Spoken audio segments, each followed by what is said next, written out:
Xavier Téchenet est formateur pour la Clinique du Coureur, une institution incontournable en prévention des blessures chez le coureur à pied. C'est la référence pour les professionnels de la santé et de l'entraînement, formés et souvent transformés par milliers par Blaise Dubois et toute son équipe. Je vous laisse avec ma conversation avec Xavier dans l'instant outdoor. Alors aujourd'hui, je suis en compagnie de Xavier, qui est formateur pour la Clinique du Coureur et qui est aussi kiné. Xavier, je suis très content de te recevoir. Tu es le premier de la Clinique du Coureur avec qui j'enregistre un épisode. Comment vas-tu? Salut François, bah écoute, je vais très très bien et puis je suis content d'inaugurer ce format avec l'ensemble de l'équipe de la Clinique du Coureur. Génial. Eh ben, écoute, il y aura tout un tas d'intervenants, Blaise, Sébastien Cornette et bien d'autres. Et aujourd'hui, ensemble, on va parler d'un sujet qui intéresse énormément les coureurs, les trailers, les runners. C'est les blessures. Alors, comment est-ce qu'on peut prévenir des blessures en trail? Alors écoute, s'il y avait une recette magique, je serais absolument ravi de la partager avec vous. Sauf qu'il n'y a pas de recette miracle malheureusement. Déjà pour parler de prévention des blessures, faut parler des blessures. Chaque année, il y a à peu près un coureur sur deux qui se blesse. Mais on peut prendre aussi le côté positif, c'est que chaque année, il y a un coureur sur deux qui se blesse pas. Donc on va essayer plutôt de voir comment réussir à rentrer dans la catégorie dans la bonne catégorie des gens qui se blessent pas.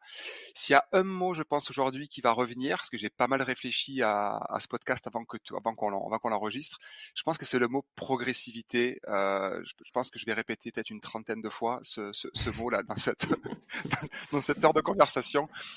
Pourquoi la progressivité? Parce que le corps nous envoie globalement des signaux et je me demande si des fois on est peut-être même en train de se déconnecter un petit peu de tout ce qu'on peut ressentir et que en partant de là, je pense que d'être progressif dans son entraînement, dans son volume, dans sa vitesse qu'on intègre dans les entraînements, le dénivelé, que ce soit le changement de chaussure ou autre, je pense que la progressivité permet de se reconnecter un petit peu aux sensations et de laisser le temps au comment dire, au corps de bien faire les choses.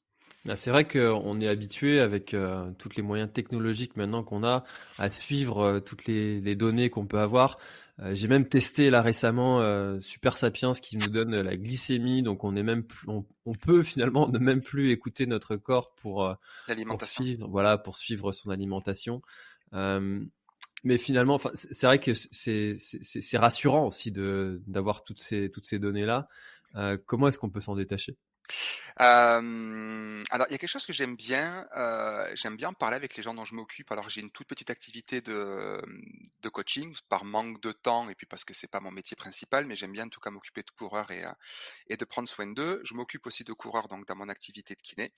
Et ce que j'aime bien, c'est parler de pleine conscience. Alors oui, c'est quelque chose qui est très utilisé par tout ce qui est développement personnel. On en parle à la méditation, dans tout ça. Mais n'empêche que courir en conscience, c'est aussi se rendre compte qu'on a quand même la chance, quand on peut courir, d'avoir un corps qui nous permet de nous déplacer, soit dans les parcs parisiens, soit comme toi, pas très très loin de la mer, ou moi plus proche des montagnes. On a cette chance-là, et des fois, je pense que c'est peut-être pas mal de, déjà, premier truc, enlever peut-être les écouteurs, enlever peut-être courir avec un podcast, c'est bien, par exemple, C'est l'instant génial. outdoor, c'est super. Mais de temps en temps, peut-être se faire un footing où on est vraiment peut-être un peu plus connecté à soi et d'essayer de se rendre compte de tout ce qui se passe, commencer par l'aspect visuel. On a quand même la chance d'avoir des beaux paysages partout où on peut courir.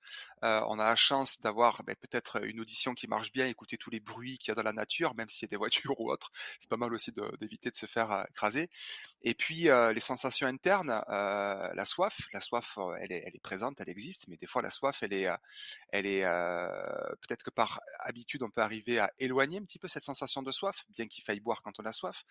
Et puis après, il y a tout ce que nous dit notre corps, sentir les cailloux sous les pieds, sentir peut-être un genou qui chauffe un peu en descente, ou sentir des douleurs un petit peu dans la hanche, dans le dos, tout ça, et prendre conscience un peu de ce qui se passe dans notre corps. Moi, je trouve qu'il y a déjà un début à ça.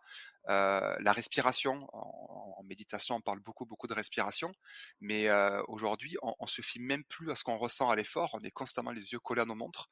pour regarder de la fréquence cardiaque, le rythme. Je pense que Strava, on pourra en reparler, est un vecteur de blessures terribles parce qu'on a envie de faire aussi bien que les copains ou ne pas montrer qu'on a fait une sortie trop lente. Et ouais, je pense que se reconnecter un tout petit peu à ces sensations, peut-être s'offrir une fois par semaine un footing où on prend rien, ni montre, ou alors juste un chronomètre, mais ni GPS, ni ceinture cardio, simplement courir aussi pour se reconnecter peut-être un petit peu à soi. C'est vrai qu'on n'a plus l'habitude en fait de partir sans rien comme ça, alors qu'à l'origine on dit quand même que la course à pied c'est l'un des sports les plus faciles et accessibles parce qu'un t-shirt, un short et une paire de running et c'est parti. Alors que maintenant c'est quand même devenu un peu plus compliqué de partir. Il faut attendre que le GPS ait trouvé des satellites et c'est pas mal de se reconnecter. Ouais, et puis tu vois, enfin pour de temps en temps avoir la chance de me déplacer un peu en France, donc sortir un petit peu de ma campagne et d'aller en ville. L'autre jour à Paris, je voyais tous les gens au feu rouge qui mettaient pause leur montre en sautillant sur place, en ayant les yeux fixés sur le petit bonhomme du feu rouge au lieu de profiter de ce qu'il y avait autour. C'est vrai que Mmh. moi ça me surprend toujours, mais c'est vrai que je mets pas pause sur le GPS quand je m'arrête. Après, c'est que j'ai pas d'ambition non plus de performance, mais ni de voir si sur Strava, je suis plus rapide que le copain. Mais un de mes binômes avec qui je cours tout le temps, que je salue, Manu, qui lui court sans montre, il court sans rien. Et c'est toujours marrant de se faire des sorties de montagne. Il sait pas du tout combien il a fait en distance ni en dénivelé, mais il sait qu'il est parti pour 5 heures, pour 4 heures, donc il a un temps déterminé parce qu'il a aussi une vie de famille et un travail, mais il n'y a pas forcément une notion de distance ou une notion de dénivelé, donc c'est assez marrant de dire à peu près ce qu'il a fait. Il va chercher le soir sur Open Runner ou d'autres sites ce qu'il a fait, mais sur le coup, il n'en est pas en conscience. S'il a fait 1000 mètres en dénivelé, 1500 et c'est pas si mal que ça. Puis c'est quand même un garçon qui se blesse pas beaucoup. Alors, je pense pas que ceci explique en cela, mais je pense qu'il y a quand même un intérêt d'être de temps en temps se déconnecter un petit peu. Mmh. Eh ben, c'est un premier beau conseil déjà qu'on peut déjà appliquer plutôt facilement en fait. Il suffit juste de se dire allez, aujourd'hui je me déconnecte et puis je pars sans rien du tout. Euh, les coureurs qui sont plutôt aguerris, qui vont faire pas mal de séances, qui vont peut-être rechercher aussi la performance, sont souvent suivis par une équipe. Alors on pense forcément aux athlètes élites. Mais à partir de quel moment est-ce que il est intéressant d'avoir un professionnel de santé qui va nous suivre pour éviter qu'on se blesse? Alors ça, c'est vraiment une question intéressante. J'aurais pas de réponse tranchée. Je vais peut-être être un petit peu tiède, mais j'ai pas vraiment le choix. Déjà, ça dépend de l'intérêt de la personne pour son propre entraînement. C'est-à-dire que tu as des gens qui ont d'abord le plaisir simplement de l'effort. Et si tu as le plaisir de l'effort, je pense qu'il est vraiment intéressant d'aller chercher un coach comme ça, mais du coup, tu délègues un petit peu comme un professionnel de la santé, un médecin ou autre, a tout intérêt d'aller voir un médecin quand il est malade, plutôt que faire de l'automédication. Je pense qu'il y a un vrai intérêt à aller voir un professionnel du moment où tu sens soit une absence de progression, soit un manque de plaisir à l'entraînement. C'est-à-dire qu'on a tendance, quand on s'entraîne tout seul, à avoir ce qu'on appelle l'indice de monotonie qui augmente. Donc le fait de faire un petit peu toujours les mêmes entraînements et qui fait qu'à force, tu as un petit peu ras-le-bol de te faire tes deux séries de 8 fois 30-30, comme on le voit dans beaucoup de plans d'entraînement de manière un petit peu bateau, alors qu'il y a moyen de faire des belle chose avec du 30-30 par exemple, mais de le changer un petit peu que ces séances toutes faites. Après, tu as des gens des athlètes très élites qui ont un vrai intérêt à la physiologie de l'effort et tout ça, et qui au contraire s'amusent avec leur corps, un peu comme un pilote de course s'amuserait également à être mécano de sa propre voiture, et qui eux bidouillent pour voir si jamais ils arrivent à progresser, si jamais ils arrivent à pousser leur corps, ils testent des séances, et peut-être que des fois c'est des gens aussi qui vont après plus tard devenir coach, mais j'aurais pas de réponse tranchée. Moi, je pense que si tu as vraiment un vrai goût de l'effort, un vrai goût de la progression, c'est vraiment intéressant de déléguer et du coup de confier ta performance, on va dire, à quelqu'un d'autre. Et puis en même temps, d'un point de vue blessure, communiquer avec un coach, tu délègues un petit peu aussi ta sensation, puis s'il est bien formé, évidemment, je vais faire d'appui pour la clinique du coureur, mais si en plus tu as un coach qui est formé à la clinique du coureur, tant qu'à faire, il va peut-être écouter les blessures et puis décharger les problèmes de cheville, de pied, d'orteil ou autre, et peut-être faire des séances qui vont un peu plus chauffer les cuisses que chercher de la vitesse qui va charger les mollets. Mmh. Et alors justement, du coup, les coureurs qui vont aller rechercher la performance ou ou qui courent juste de façon récréative, mais de façon régulière, est-ce que ils ont tout intérêt à être accompagnés aussi au niveau santé d'un kiné, d'un ostéo, euh, d'un professionnel de santé comme ça qui va les suivre pour éviter qu'ils aggravent peut-être certaines pathologies qui sont naissantes? Ah, alors là, alors théoriquement, tout ce qui est, le kiné, alors en tout cas nous, les kinés dans notre, on va dire décret de compétences, on a la partie prévention. C'est-à-dire qu'on a vraiment, un rôle de prévention. Moi, je fais de la prévention en entreprise, mais la prévention chez les coureurs, on n'est pas sur de la santé et la question c'est est-ce que la sécu, est-ce que la caisse primaire d'assurance maladie doit prendre en charge l'aspect préventif des blessures quand on va faire notre activité sportive. Ça, c'est un petit problème politique, mais la question peut se poser. L'autre truc, c'est que je pense que il est intéressant au moins de près ou de loin de prendre contact avec quelqu'un qui s'y connaît un petit peu en course à pied. Je suis toujours extrêmement embêté quand des patients ou des patients que je peux croiser ou même des coureurs quand tu prends un dossard, que tu cours, que t'es kiné, t'es forcément tu regardes un petit peu les gens s'ils boitillent, etc., comment ils ont pu se faire ça. Enfin, on a une petite déformation professionnelle. Et tu papotes avec les gars qui courent, les filles qui courent, puis ils te sortent des trucs, des propos qui m'inquiètent toujours, qui ont une tendance à faire croire que le corps est fragile. Donc si vous prenez conseil auprès d'un professionnel, que ça soit en préventif ou en curatif, prenez quelqu'un qui vous rassure, qui vous motive et qui vous rappelle à quel point votre corps est fort, solide et qui est capable de se guérir la plupart du temps tout seul, ou du moins que la nature fait suffisamment bien les choses pour qu'il y ait le moins à intervenir possible. Hmm.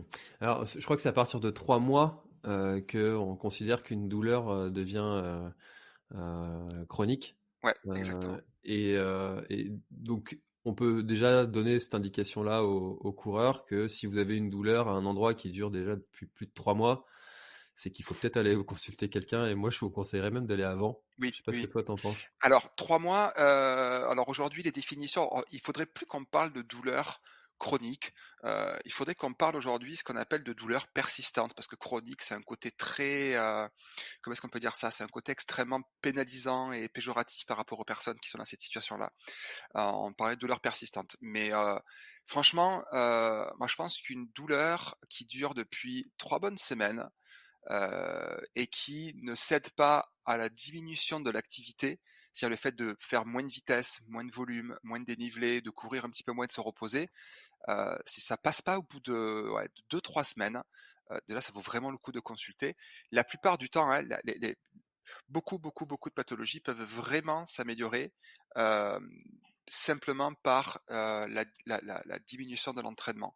Maintenant, après, le problème, c'est que je sais que surtout les kinés, enfin, de plus en plus, on est plus embêté par un manque de place au cabinet que par ne pas avoir assez de travail. Donc, c'est peut-être pas mal de se réveiller au bout de 15 jours parce qu'il y a peut-être une petite semaine d'attente pour aller voir le kiné. Hmm. Ah, c'est vraiment intéressant ce sujet-là de savoir quand est-ce qu'il faut aller consulter parce que bon, on sait qu'on fait un sport qui va nous faire mal, on sait qu'il va y avoir des adaptations dans le corps, mais de savoir détecter le moment où on peut se dire bon j'ai mal là mais ça va passer, ce qui est un peu le mantra des anciens qui était un peu à la dure. Euh, à, euh, à l'inverse, de se dire bah là, ça nécessite quand même d'avoir un suivi qui va être plus important et puis une action en fait d'un professionnel de santé. Cette limite-là, je trouve elle est pas toujours simple à trouver et à définir. Alors après, le souci, c'est qu'on a quand même pas choisi le sport, enfin, on a choisi un sport qui est quand même extrêmement vecteur de blessures. Je pense en grande partie parce que les gens, ils sont pas assez progressifs dans leur entraînement, dans leur sortie, dans leur vitesse ou autre. Mais de notre côté, enfin pour moi, un coureur qui s'est jamais blessé n'est pas coureur, parce qu'on s'est tous blessés un jour, que ce soit des blessures de ce qu'on appelle de surutilisation, c'est-à-dire ben, il y a la fonte des neiges, enfin tu viens par chez moi à la fonte des neiges au mois d'avril, tu as tous les Toulousains qui viennent faire leur sortie à une montagne qui s'appelle le Cagir, tu prends 1350 mètres en dénivelé négatif, t'es tout foufou, c'est un petit peu gras là, tu descends à fond, ben t'arrives en bas, t'as plus de genoux. par manque de progression, encore une fois. Et si jamais tu retournes le week-end d'après avec les copains et puis que tu continues ton entraînement sans baisser d'activité, tu vas clairement t'allumer. Donc, on n'a clairement pas choisi le sport qui est le moins vecteur de blessures. Mais d'un autre côté, il y a quand même une petite satisfaction aussi quand, après une belle grosse semaine d'entraînement, tu sens que bah, tu as quand même les cuisses qui tirent, tu as un peu mal aux fesses, tu as le mollet un peu tendu. Il y a la bonne douleur, on va dire, qui est celle de l'effort, de l'activité, qui correspond plus à une fatigue musculaire, qui est en train de s'adapter et qui est agréable. Et après, tu as vraiment le bobo, où là, tu sens qu'il y a quelque chose qui couine et qui est déjà moins, comment dire, qui doit avoir toute notre attention pour savoir si elle évolue favorablement ou si au contraire elle s'aggrave. Après, le côté être dur au mal, c'est pas un mal en soi. Moi, j'ai pas mal au club, on avait pas mal de coureurs qui avaient 25-30 ans de bouteille, et c'est clair qu'ils ont toujours un pet de travers, mais comme tout le monde finalement. La question, c'est courir pendant 3-4 mois avec une douleur de genou. Clairement, je le déconseille fortement parce que tu perds pas mal de plaisir, mais le problème, c'est que les gens veulent pas s'arrêter non plus. C'est le problème du coureur. Il lui faut sa drogue. C'est que lui, il n'est heureux que quand il court, entre guillemets, ou s'il court pas, il est désagréable à la maison, il est désagréable au boulot et il se sent pas bien, quoi. Hmm. Ah, c'est sûr qu'il y a cette drogue, comme tu dis, qui fait effet. Et tu as beaucoup parlé et tu as fait d'ailleurs un petit lapsus sur le genou. Est-ce que c'est l'endroit du corps, si je peux parler simplement, l'endroit du corps qui est le plus sujet à blessure chez le coureur? Alors, ça, c'est d'un point de vue purement statistique, le genou, en gros, une blessure sur deux en surutilisation, hein, pas en traumatique, mais une blessure sur deux, c'est le genou. C'est clairement la pathologie qui est la plus, enfin, la pathologie, je vais y arriver, l'articulation qui est la plus blessée. Euh, je suis incapable d'ailleurs de savoir pourquoi c'est le genou et pas une autre articulation. Bonne question. Est-ce que c'est un manque d'adaptation? Est-ce que c'est celle qui trinque le plus? Est-ce que c'est les gens sont pas assez musclés? Euh, j'ai rien lu là-dessus de pourquoi, enfin pourquoi est-ce qu'on pense. Ça serait que des avis d'experts et je pense pas qu'on ait de preuves pour dire que ça soit le genou plus qu'une autre pourquoi ça se blesserait le plus. Après, ce qu'on sait, c'est que les deux plus grosses blessures au niveau du genou, c'est ce qu'on appelle les douleurs fémoro-patellaires. C'est des douleurs un peu diffuses au niveau du genou qu'on retrouve quand même assez souvent chez les coureurs, chez les débutants, chez les marathoniens, même chez ceux qui font du trail. Enfin, on le voit chez tout le monde. C'est des douleurs diffuses tout autour de la rotule. Les gens, ils ont du mal à décrire où est-ce qu'ils ont mal. Ces douleurs sont derrière le genou. Ils ont envie de nous montrer là derrière la rotule. Ils savent pas bien la localiser. Ça peut être très inconfortable en restant longtemps assis. Ça peut être également c'est clairement les gens qui ont du mal à faire un squat ou à venir s'asseoir ou se relever d'une chaise. Euh, mais après, euh, ça évolue généralement pas très très bien quand ça arrive tout seul. C'est quand même pas mal vraiment de se faire aider par un professionnel. L'autre grosse pathologie du genou qu'on retrouve, c'est vraiment une pathologie qui apparaît quand tu fais pas mal de volume, pas mal de mêmes gestes répétitifs. C'est ce qu'on appelle le syndrome de l'essuie-glace dans le langage courant, que je m'amuse à chaque fois quand on est en cours pour la clinique du coureur à poser la question auprès des coureurs qui a eu un essuie-glace. C'est quasiment une personne sur deux qui a eu un essuie-glace un jour dans sa vie. Et c'est ce qu'on appelle, voilà, c'est le syndrome de la bandelette, en fait, iliotibiale.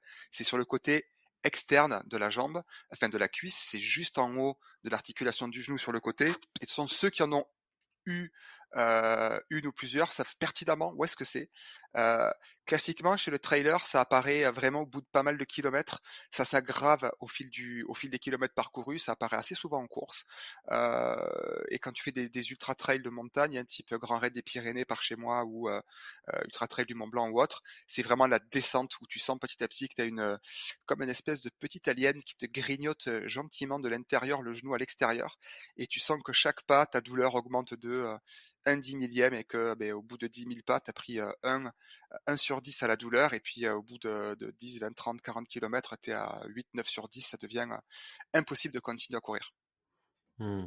En plus, c'est une des douleurs les plus difficiles, qui demandent aussi euh, de tester aussi plusieurs méthodes. Je vois ma femme là depuis très très longtemps. Elle a du mal à s'en séparer. Et pour autant, il y a beaucoup de coureurs qui essayent en fait plusieurs méthodes, que ce soit kiné, semelle.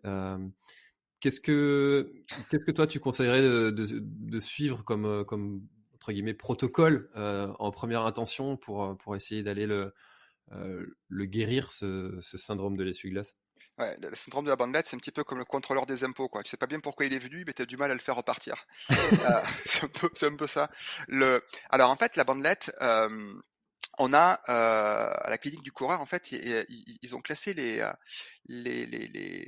on va dire les blessures par la façon dont elles sont apparues. C'est-à-dire que la bandelette, c'est clairement quelque chose qui est de l'ordre, ce qu'on appelle de la répétition, le fait d'avoir le même geste, de courir sur un terrain qui est euh, constant, du bitume ou quelque chose d'extrêmement répétitif, une piste cyclable, ce que tu veux, etc.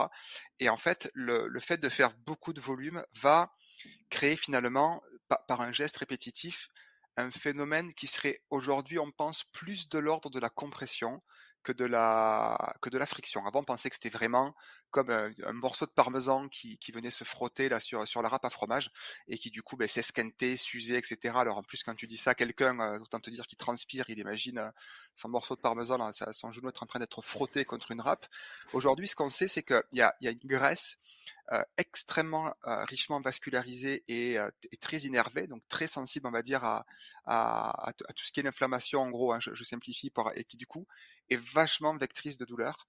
Et en fait, ce phénomène de compression va s'exagérer au fil des kilomètres, peut-être aussi parce que la foulée se dégrade avec le temps, peut-être qu'on n'est pas assez musclé, peut-être qu'on n'est pas assez capable de tolérer la charge, enfin la charge, le volume qu'on demande à notre corps. Et la première chose à faire, et là encore une fois, on va dire, je parle avec mon expérience, mais l'expérience de tout le monde, elle est parfaitement valide. La première chose qu'il y a à faire pour moi, clairement, c'est de couper ce volume. Ça veut dire d'arrêter de courir toujours sur un terrain plat et de ne faire que de la course. Ce qu'on conseille, et là clairement c'est du bon sens paysan, mais c'est vachement important à en prendre conscience, c'est que la bandelette, elle déteste la douleur. C'est-à-dire que du moment où ta femme à son entraînement, elle aura une douleur en courant, ben c'est qu'en fait le lendemain, elle pourra juste en faire moins. C'est-à-dire que si par exemple elle a eu mal au bout de 30 minutes, ben, le lendemain, elle ne pourra faire plus que 28 minutes ou 29 minutes sans douleur. Et plus tu cours, en fait, c'est comme ça que les gens se retrouvent au début à avoir mal au bout de 2 heures, 2 heures et demie, et qu'un mois et demi, 2 mois plus tard, ils sont rendus à 20 minutes. Et au bout de 20 minutes, ils peuvent plus courir, quoi. Donc la première chose à faire, c'est couper le fait de courir de manière continue, ininterrompue, et au contraire de faire une alternance marche-course. Donc c'est bête comme tout le marche-course, c'est tu cours, admettons si tu es capable de courir une demi-heure sans douleur, on va diviser par exemple cette demi-heure en 5 blocs, 6 blocs, 8 blocs, 10 blocs, peu importe. Si on prend 10 blocs de 3 minutes, on arrive à une demi-heure, tu peux faire 10 fois. 2 minutes, tu vas trottiner, 1 minute, tu vas marcher, 2 minutes, tu trottines, 1 minute, tu vas marcher, tu répètes ça sur une demi-heure. Ça permet que si une douleur apparaît à la marche, tu arrêtes. Si la douleur apparaît à la course, tu arrêtes. C'est tout bête, mais ça permet de se reconnecter un petit peu aux sensations, parce que quand tu cours, ton corps il a quand même une tendance à ce qu'on appelait avant les endorphines. Tu sais, quand tu cours, tu sécrètes soi-disant de la drogue, hein. En fait, c'est vrai, sauf qu'on sait aujourd'hui que c'est plus des endocannabinoïdes, donc quelque chose qui se rapprocherait du THC plus que de la morphine. Et du coup, ça, c'est un petit côté antalgique, c'est un petit côté Doliprane à l'effort, hein. Tu sais, quand tu cours beaucoup, tu sens un peu moins les douleurs que quand tu arrêtes ou t'as mal partout. Mmh. Et finalement, là, ça permet justement de peut-être avoir un peu moins de couverture antalgique et en même temps d'être un peu plus à l'écoute de ce qui se passe. Quand tu cours, tu te sens bien. Quand tu marches, tu as tout qui se révèle. Et ce révélateur de saveur, il est vraiment intéressant. Par exemple, si la personne est bloquée à 30 minutes de course continue avec la douleur qui apparaît à la 31e minute, on pourra même très rapidement passer à 13, 14 répétitions. Donc, en volume plus que finalement une demi-heure, mais de pouvoir pousser un petit peu la machine, et cette pause de marche permet de savoir un petit peu où on en est et surtout de s'arrêter avant qu'il y ait de la douleur. Ça, c'est le premier point sur l'entraînement. Le deuxième point sur l'entraînement, c'est on va éviter tout ce qui est montée, descente de côte. Ça, clairement, la descente de côte, c'est ce qui fait le plus allumer la bandelette, peut-être par ces forces de compression qui s'appliquent à chaque pas. Les autres trucs après qu'on peut donner, c'est du bidouillage. Il y a des gens qui sont vachement moins douloureux à la vitesse. C'est-à-dire qu'ils courent à 10 km/h, ils ont mal, et s'ils courent à 14 ou 15, ils ont moins mal à la bandelette. Alors ça, tu sais pas trop pourquoi, mais c'est comme ça. Les gens qui réagissent comme ça, clairement, ça peut être un excellent moyen du coup de leur faire un petit bloc de VMA, donc de travail à intensité haute. À VMA, c'est la vitesse maximale aérobie, c'est la vitesse à laquelle tu commences à consommer le maximum d'oxygène, et après au-delà, tu peux plus en consommer plus. Euh, Tu peux par exemple faire aux gens, sur 2 minutes, ils vont courir à 90% de leur vitesse maximale aérobie. 1 minute de marche, 2 minutes à 80%, 1 minute de marche, et du coup, ils vont faire de la vitesse. Donc, ils auront leur dose d'entraînement. Ils seront contents d'avoir eu de l'effort. Ils seront contents d'avoir eu comment dire, leur entraînement en qualité. Ils auront bien transpiré. Ils seront contents d'eux. Et en même temps, ils n'auront pas dépassé leur ligne rouge. Et la ligne rouge, c'est quand tu commences à avoir mal sur le côté que tu fais réapparaître tes symptômes. Au-delà de ça, on peut discuter après de tout ce qui est changement de biomécanique de course. Je crois que Blaise va pouvoir te parler d'amélioration de la foulée ou de la technique de course ou autre. Clairement, l'augmentation de la cadence, c'est-à-dire le nombre de pas que tu fais par minute, le coureur classiquement, le coureur récréatif, le coureur du dimanche, a une cadence aux alentours des 150, 160 pas par minute. Donc c'est toutes les minutes, tu comptes le nombre de fois que ton pied gauche et ton pied droit touchent le sol. Le fait d'augmenter cette cadence, c'est pas la solution pour tout le monde, mais souvent, le fait d'augmenter un tout petit peu la cadence de 5%, peut-être 10%, ça permet de modifier la façon dont tu cours. Et si ça change les symptômes en temps réel de la personne, pourquoi pas s'en servir, quoi. Donc c'est pas la clé. Tout le monde ne doit pas courir à 180 pour prévenir les blessures. Par contre, clairement, le fait d'augmenter la cadence permet de diminuer un petit peu les contraintes qui passent dans le genou, qui passent même sur l'ensemble des articulations du corps.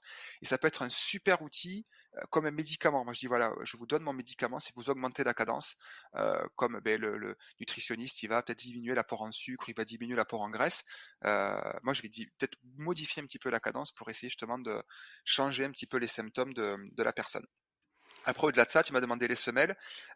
Aujourd'hui, le niveau de preuve que les semelles améliorent la bandelette n'est pas tellement là, mais d'un autre côté, en kiné, en ostéo, il n'y a rien aujourd'hui qui montre qu'avec nos mains, tout ce qui est thérapie manuelle, faire craquer, machin, tout ça, ça n'apporte pas de plus-value sur la bandelette. C'est-à-dire qu'on n'augmente pas la probabilité que les gens guérissent avec ça. C'est pas pour autant qu'il faut pas les utiliser, surtout ça peut aider la personne à bien se sentir, mais clairement déjà les conseils d'entraînement sont et en guidant bien et en expliquant bien à la personne, ça peut déjà être un excellent moyen d'améliorer les gens. Et la semelle, c'est pareil. On peut s'en servir, ça peut être un outil, mais c'est pas dans l'obligation absolue. C'est intéressant parce que dans tout ce que tu viens de nous présenter, à aucun moment tu as parlé d'arrêter la course à pied, d'arrêter l'entraînement, mais plutôt de s'adapter et de faire différemment que ce qu'on a l'habitude de faire. Ah, c'est vrai ce que tu dis. Alors pour moi, clairement, je vis pas ça comme un échec de devoir arrêter quelqu'un, mais je cherche toujours, et franchement, tous, et en tant que professionnel de la santé, on devrait toujours se poser la question, ok, il n'est pas capable de courir, ne serait-ce qu'un quart d'heure, 20 minutes, il peut pas. Qu'est-ce que je peux faire dans ce quart d'heure-là? S'il n'y a aucune douleur en dessous du quart d'heure, comment je peux lui procurer son plaisir, sa petite drogue, son petit truc?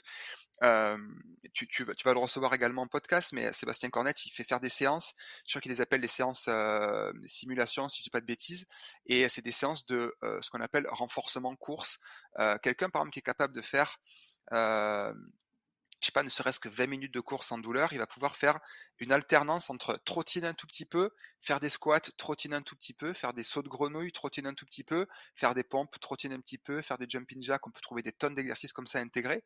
Et en fonction de la pathologie, en fonction du problème du coureur, il y a toujours moyen de lui faire quelque chose.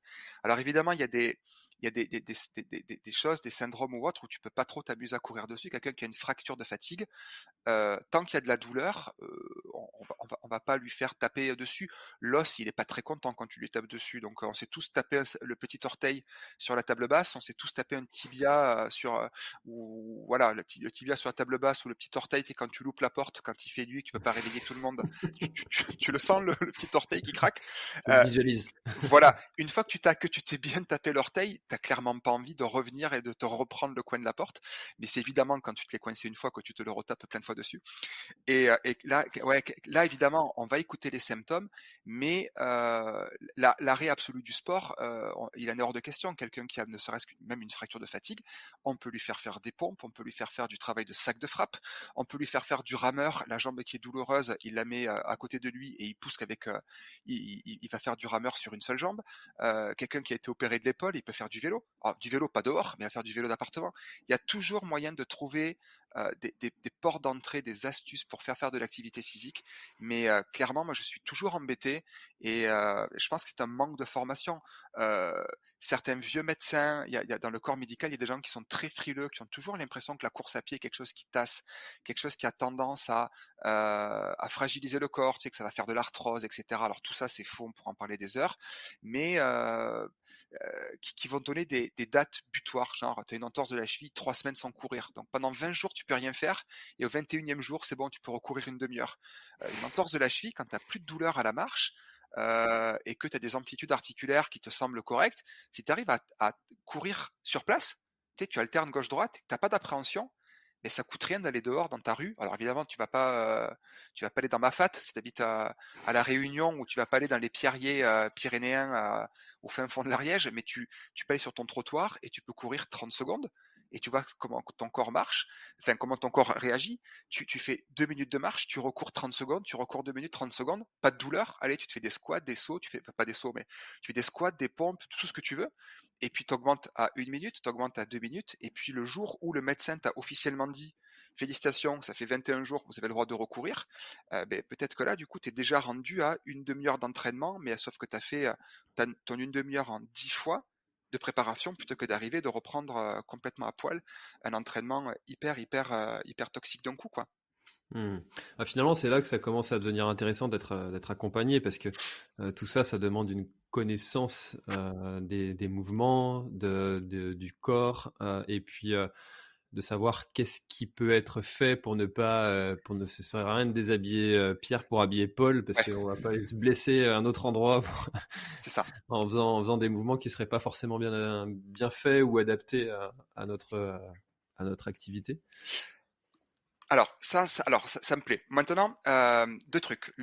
Pour moi, vraiment, je me sens plus dans un rôle d'accompagnant que dans un rôle de thérapeute. J'aime vraiment intégrer les patients, j'aime vraiment intégrer les gens que je coach dans leur choix. J'ai beaucoup de mal avec les d'être extrêmement, directif. Alors, directif dans le sens où quand quelqu'un, par exemple, a une fracture de stress, il est clair que là, je vais être extrêmement directif. C'est moi qui te dis exactement à l'entraînement, ce que tu vas manger à l'apéro, ce que tu vas manger en entrée, ce que tu vas manger en plat, ce que tu vas manger en dessert. Après une entorse de la cheville, j'aime faire confiance aux gens dans leurs sensations. C'est eux les experts de leur corps. C'est lui qui va me dire, ben, ma cheville aujourd'hui, elle est bien. Et qui va me dire le lendemain, ben, ma cheville aujourd'hui, je la sens pas trop. Donc, je pense que c'est vraiment la clé, c'est éduquer au maximum. Nous, en tant que professionnels de la santé, c'est d'essayer d'éduquer les gens pour qu'ils soient capables de reconnaître les signes. Un genou qui gonfle, par exemple, quelqu'un qui a de l'arthrose, c'est pas une fin en soi, l'arthrose. On peut courir sur de l'arthrose, au contraire, même quand tu as de l'arthrose, il faut courir. C'est le meilleur médicament pour le genou, c'est de courir. L'arthrose, de toute façon, on en a tous. C'est comme les cheveux gris et les rides au coin des yeux, on en a. C'est vraiment le fait d'être capable de doser l'entraînement pour ne pas avoir des symptômes en lien avec l'arthrose.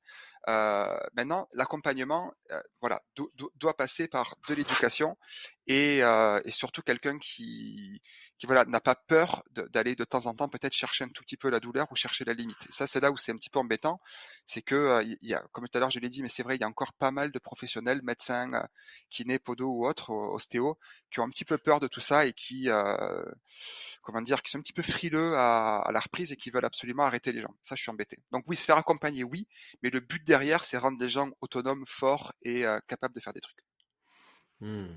Et alors, ça va avec tous les exercices que tu nous as donnés. Il y a beaucoup d'exercices finalement de renforcement musculaire. Complètement. Et le renforcement musculaire, j'ai toujours été très surpris de le voir si peu dans les plans d'entraînement que l'on peut retrouver tout fait sur Internet ou ailleurs.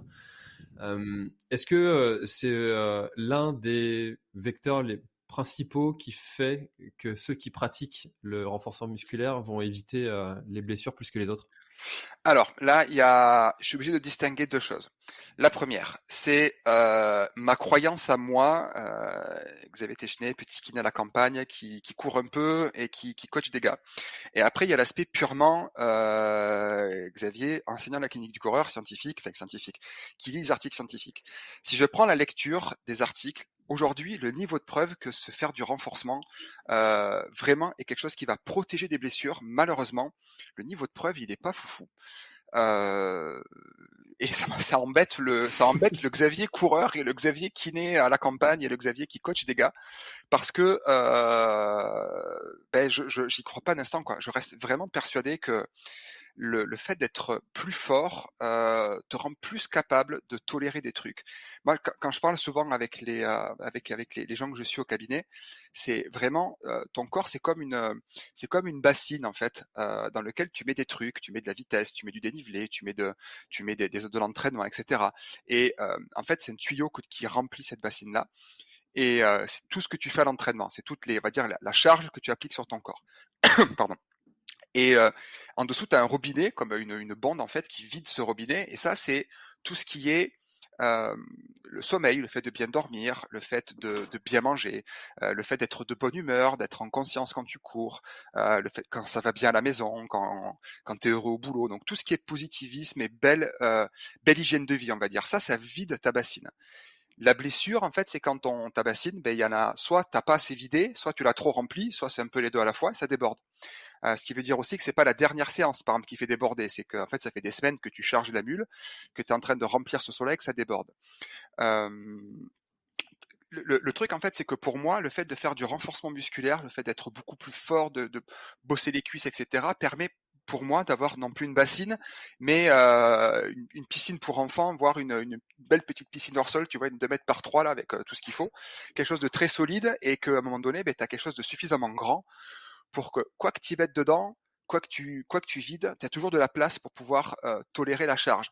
Maintenant, ça, c'est un modèle qui est extrêmement théorique, et puis même des gens extrêmement forts, extrêmement solides, qui font beaucoup de renfort, vont quand même se blesser comme tout le monde, parce que ça arrive pour plein de raisons. Tu sais, il suffit que tu aies un gamin à la maison qui a une petite gastro, donc du coup, tu dors pas bien, et puis au boulot, bah, tu as eu 2-3 trucs qui vont pas, puis tu as une petite fatigue qui apparaît, tu commences à courir, tu sens que t'es pas bien ce jour-là, et puis tu vas quand même te mettre ta séance parce que le coach te l'a dit, ou bon, ça fait quand même 3 jours que t'as pas fait de fractionner, du coup tu vas quand même faire ta séance, et là tu vas sentir ton tendon d'Achille, une douleur sous la plante du pied, comme une petite pointe au niveau de l'insertion de la ponévrose plantaire, ou ton genou qui chauffe, et ça arrive quoi.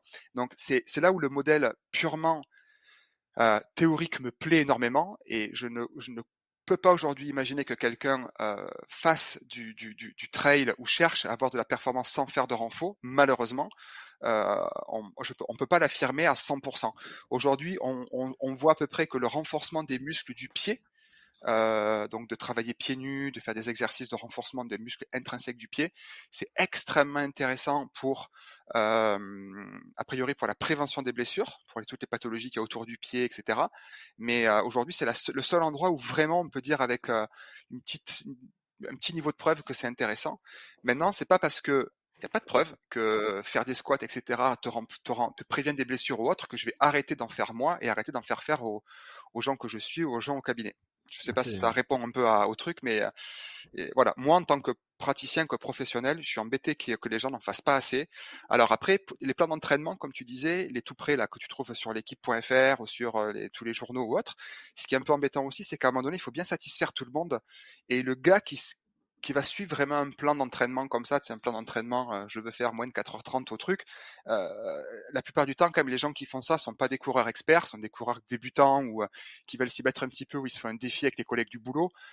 Lui, son problème, c'est que déjà, souvent, ils savent pas courir. Enfin, ils savent pas courir. Ils sont pas capables de courir en termes de volume d'entraînement. Donc peut-être que eux, au début, il y a un intérêt d'abord de les faire courir pour qu'ils deviennent économes, qu'ils prennent du plaisir, qu'ils arrivent voilà à avoir une foulée efficace. Et peut-être que eux, à un moment donné, ils vont vraiment bénéficier de faire du renforcement. Mais dans un premier temps, il faut quand même pas non plus oublier qu'un coureur, faut qu'il court. Donc c'est là où je pense que les plans sont bien, mais je pense pas qu'il faut leur demander de faire ce qu'ils sont pas capables de faire. J'imagine pas un seul instant un mec qui fasse 2h30 au marathon suivre le plan d'entraînement que tu trouves sur internet au grand public. j'imagine pas ça un instant, quoi. Ouais, ça paraît difficilement croyable. C'est Ouais. le fameux, finalement, c'est vrai en pratique, mais faux en théorie, ce que tu nous dis, pour le renforcement musculaire. Alors, c'est pas faux, c'est qu'aujourd'hui, il n'y a pas de preuve. Par contre, on n'a jamais prouvé que faire du renforcement était plus vecteur de blessures. Tu vois, Oui. si on retourne le truc, c'est comme je te dis, chaque année, il y a un coureur sur deux qui se blesse, mais il y en a un coureur sur deux qui se blesse pas aussi. Et qu'on parle sans arrêt de ceux qui se blessent, mais il faut féliciter ceux qui se blessent pas. Moi, je suis content quand je vois des gars qui me disent, ah, ça fait longtemps que je suis pas venu, hein, ça fait 2 ans que j'ai pas de bobo. Ben, c'est super. J'ai largement assez de travail au cabinet pour pas voir tout le monde.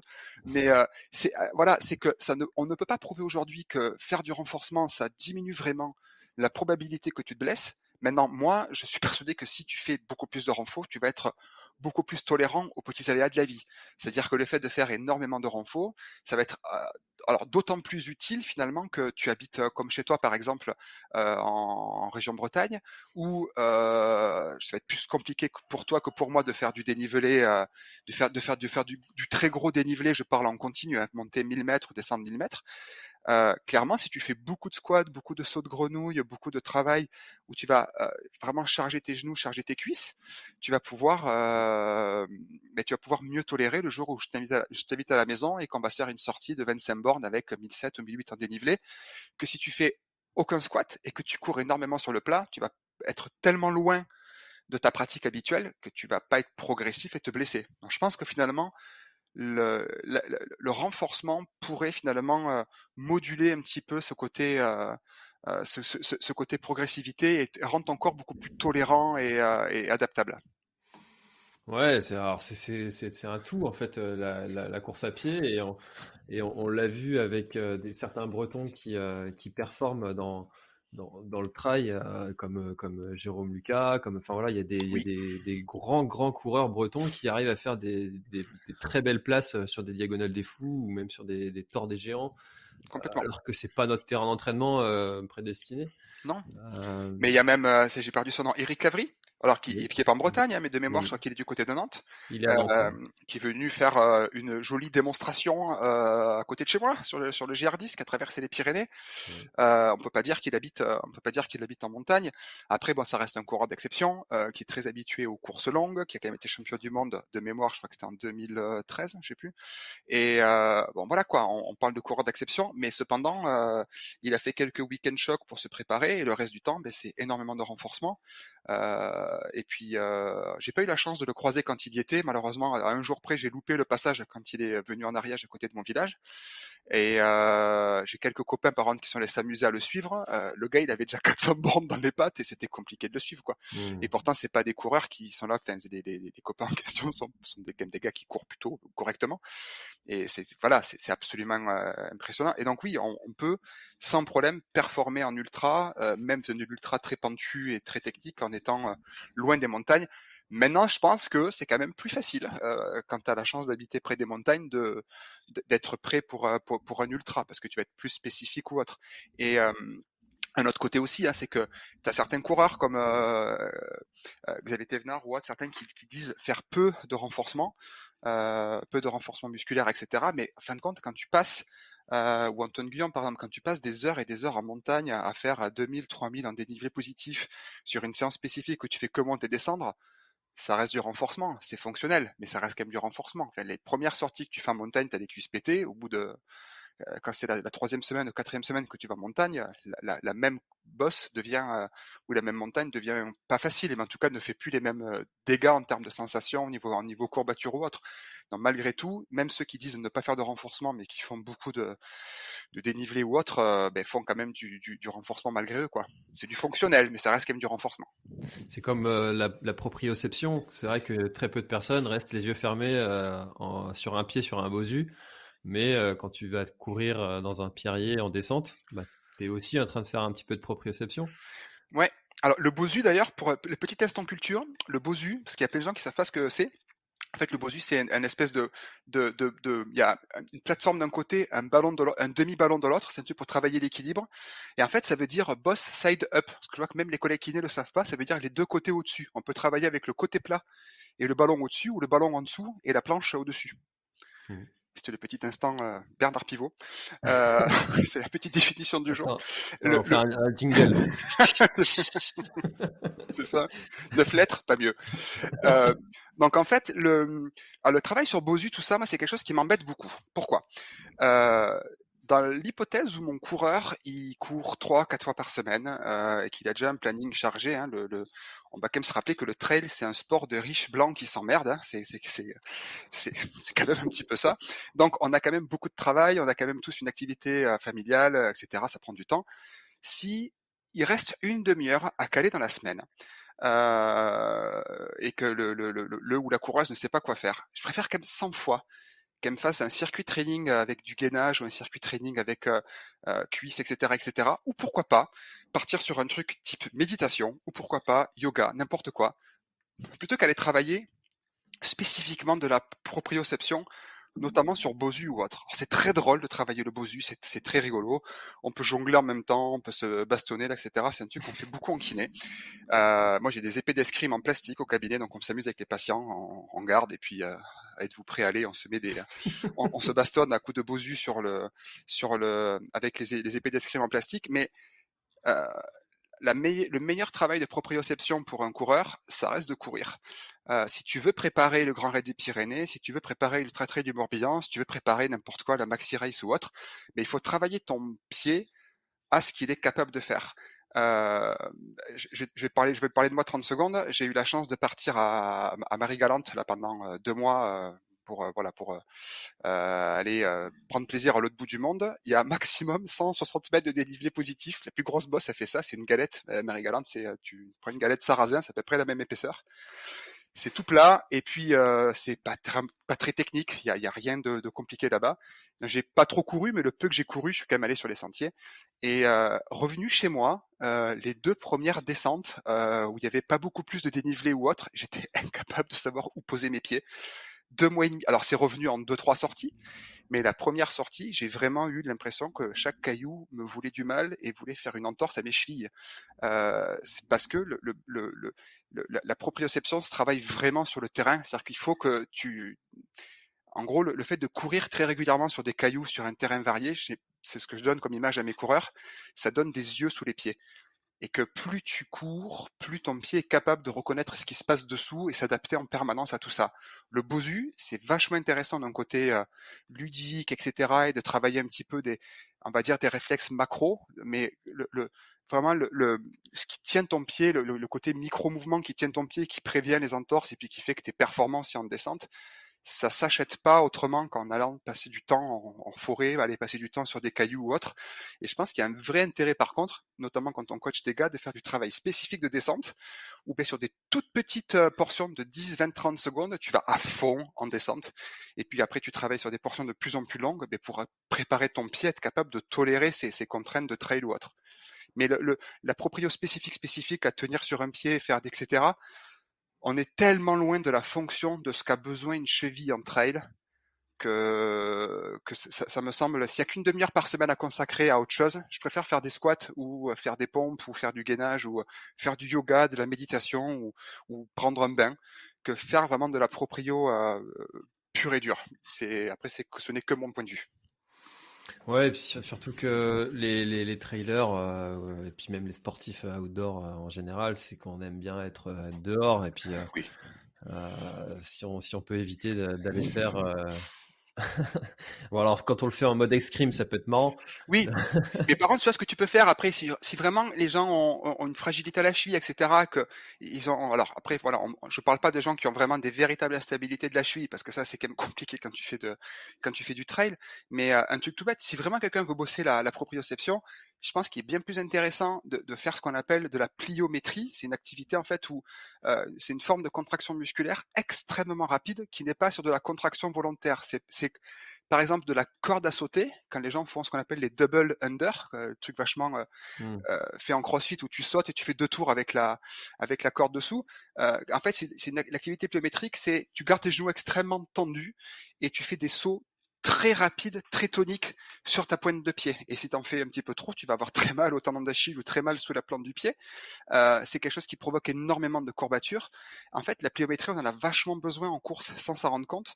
Et peut-être ça vaut le coup de elles se mettre en haut d'un banc, alors pas sur l'assise, hein, mais enfin, pas sur le dossier, mais sur l'assise, et se réceptionner d'un saut, remonter, se réceptionner, puis une fois qu'on est à l'aise avec ça, se réceptionner sur un pied, se réceptionner sur l'autre, où finalement on va simuler les fameux cailloux, quand tu es obligé d'être sur un caillou, de sauter sur un caillou à 40-50 cm plus bas, et tu vois des gens qui ont aucune peur et qui sautent sans problème, et tu vois des gens en trail qui pourtant sont performants, limite faire une petite pause en haut du caillou à 40 cm de haut pour sauter en contrebas et continuer à courir.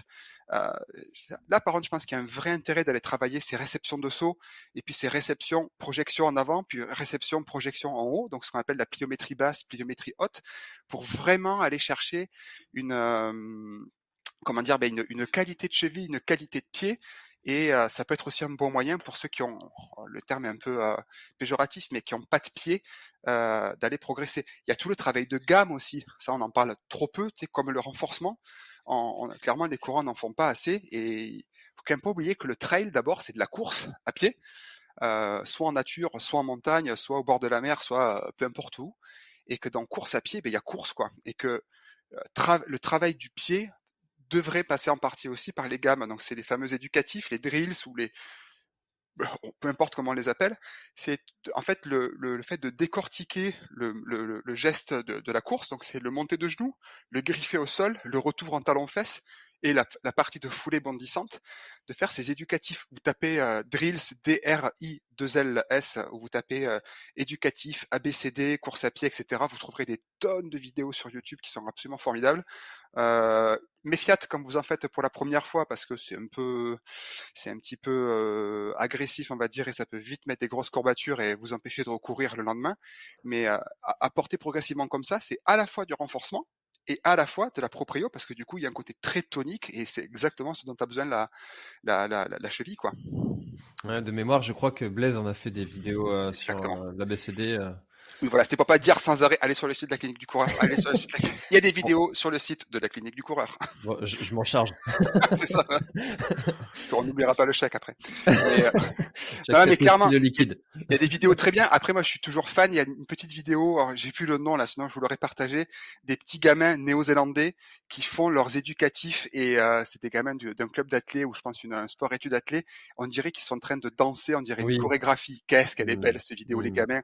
Ils respirent la santé, ils sont tout secs là, c'est génial de voir ça. C'est vraiment, ils ont passé des heures et des heures, mais tu peux pas dire ils sont gainés à fond et puis ils ont une qualité de pied, c'est beau quoi, c'est beau à voir et puis je me dis que c'est quand même extrêmement pertinent par rapport à la course.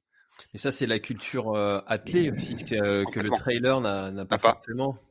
Ah ben c'est ça, de toute façon, ceux qui avaient une grosse culture athlée gamin et qui passent au trail adulte, en général, ils sont un peu plus devant que derrière, on va pas se mentir, d'un point de vue performance.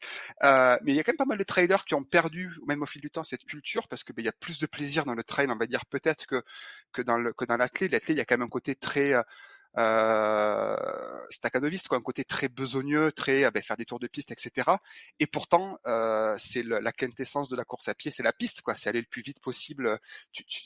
Comment dire, en trail, bon, quand il n'y a pas de public, qu'il n'y a personne et qu'il n'y a pas de photographe, tu peux marcher, quoi. Ça, personne le verra, personne le dira à l'arrivée. En course, en athlète, tu triches pas. Le chrono, il fait foi, quoi. Quand tu fais des 400 sur piste, c'est 400. C'est pas ta montre qui te dit 390 ou 410, c'est 400 mètres, c'est 400 mètres. Il y a côté absence de tricherie sur piste, moi, que je trouve incroyable, mais qui me correspond pas du tout. C'est beaucoup trop, c'est trop dur pour moi.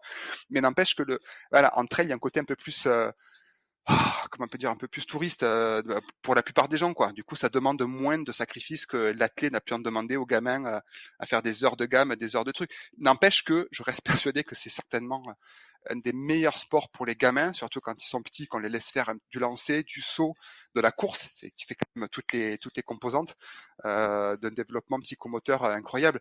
Et je vois qu'à mon club, là, les quelques gars qui avaient fait de l'athlète gamin, ils restent quand même 20 ans plus tard, même s'ils ont pris un petit peu de bide et qu'ils sont un peu moins rapides, il y a quand même une qualité de pied, il y a quand même une gestuelle et comme une mémoire un petit peu musculaire, ou je sais pas comment est-ce qu'on peut appeler ça. Ouais, il y a quand même un petit quelque chose en plus, quoi. Celui qui a vraiment fait de l'athlète gamin, je pense que ça fait un meilleur coureur une fois adulte. Mm. Donc incitez vos enfants à aller faire de l'athlétisme si vous voulez qu'ils performent plus tard en trail. Ouais. Et surtout que Euh, l'athlé aussi, il faut voir que la seule vision que les gens ont de l'athlé, c'est finalement l'endurance autour du stade de foot avec le prof de sport qui te gueule dessus, quoi. Il y a quand même une absence de plaisir en lien avec l'endurance qui est quand même terrible hein, quand tu es au collège. c'est vrai, c'est vrai. Avec la fameuse épreuve au bac du 3 x 500.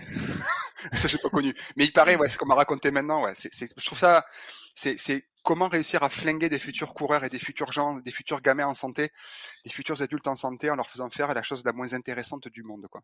Hmm. Alors, j'aimerais qu'on parle d'un sujet qui fait débat et qui touche aussi le trailer et les blessures. C'est de savoir les étirements. Ah, Euh, Avant, pendant, après, jamais. Qu'est-ce qu'on en fait? alors, on va déjà commencer par un point, c'est que il y a déjà des tonnes de façons de s'étirer. On peut s'étirer comme le faisait mon papa ou comme le faisaient les footballeurs d'il y a 30 ans autour du stade de foot et sur la rambarde là où tu as tous les gars qui sont à la buvette et qui viennent voir le match, où tu poses ton pied dessus et tu t'étires théoriquement de près ou de loin les ischios. Sur toujours cette même barre, tu te mets les mains dessus, tu te mets un pied devant, un pied derrière et tu viens t'étirer les mollets. Et tu restes comme ça jusqu'à ce que mort s'en suive.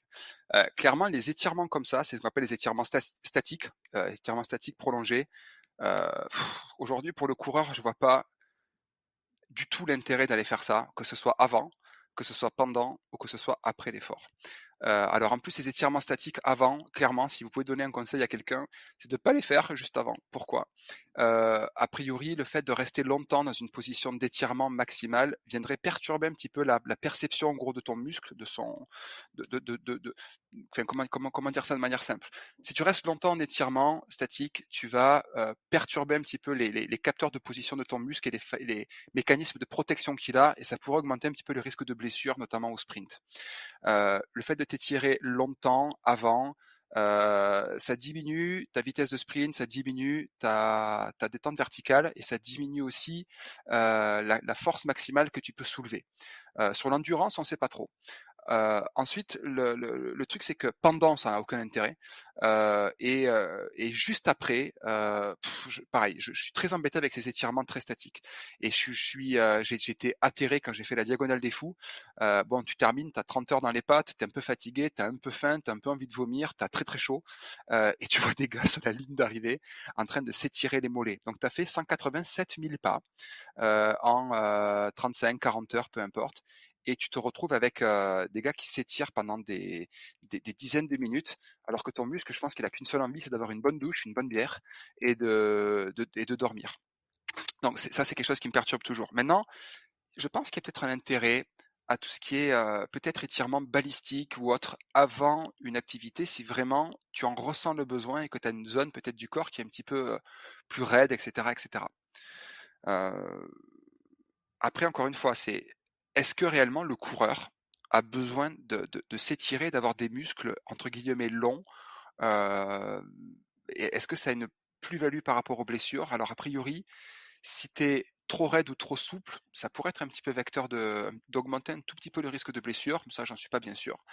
Il y a des zones du corps qui n'ont pas du tout besoin de s'étirer. Je pense par exemple au mollet. Aujourd'hui, je pense qu'on peut sans aucun problème mettre de côté que les mollets ont besoin d'être étirés. Au contraire, les mollets, le talon d'Achille aurait besoin d'être fort, d'être rigide et d'accumuler, de restituer de l'énergie, c'est sa fonction première. Par contre, en gros, on va faire simple. Les étirements, je suis pas un fervent partisan. J'en donne extrêmement peu, que ce soit les gens que je coach ou que ce soit les coureurs que je suis au cabinet. Ensuite, d'un point de vue scientifique, ça correspond en plus à peu près à ça. Les gens qui sont habitués et qui aiment s'étirer, ben, autant qu'ils continuent. Mais il n'y a pas de preuve que ce soit mieux qu'autre chose.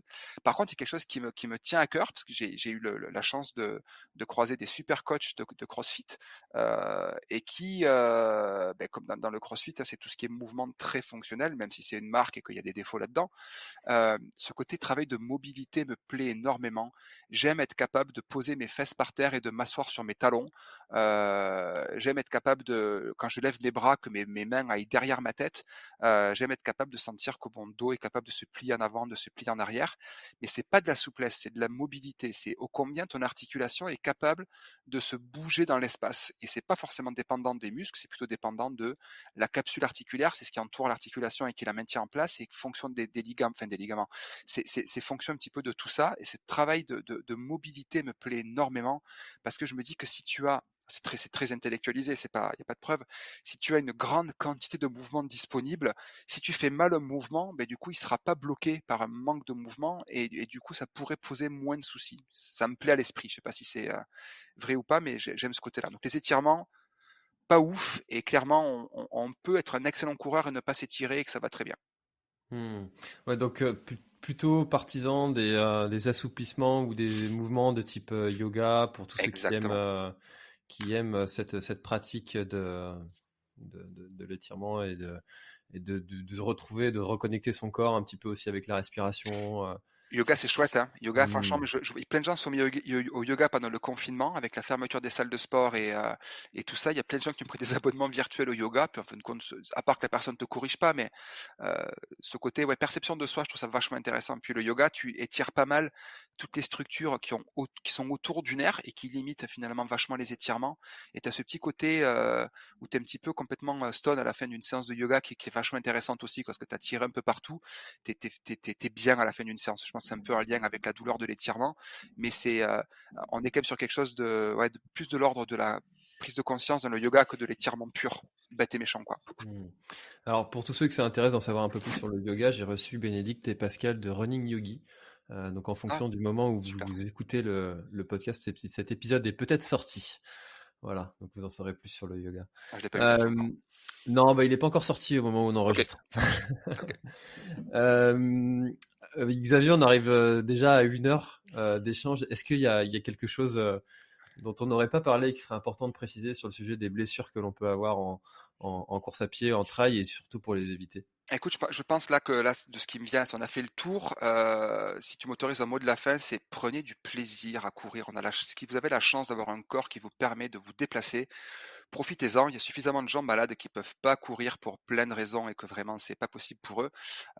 Profitez de cette chance-là, qu'il pleuve, qu'il vente ou qu'il neige. Des fois c'est rigolo de sortir quand il fait froid et qu'il y a de la pluie.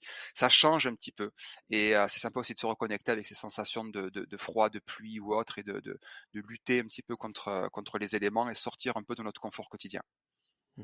C'est un très beau mot de la fin.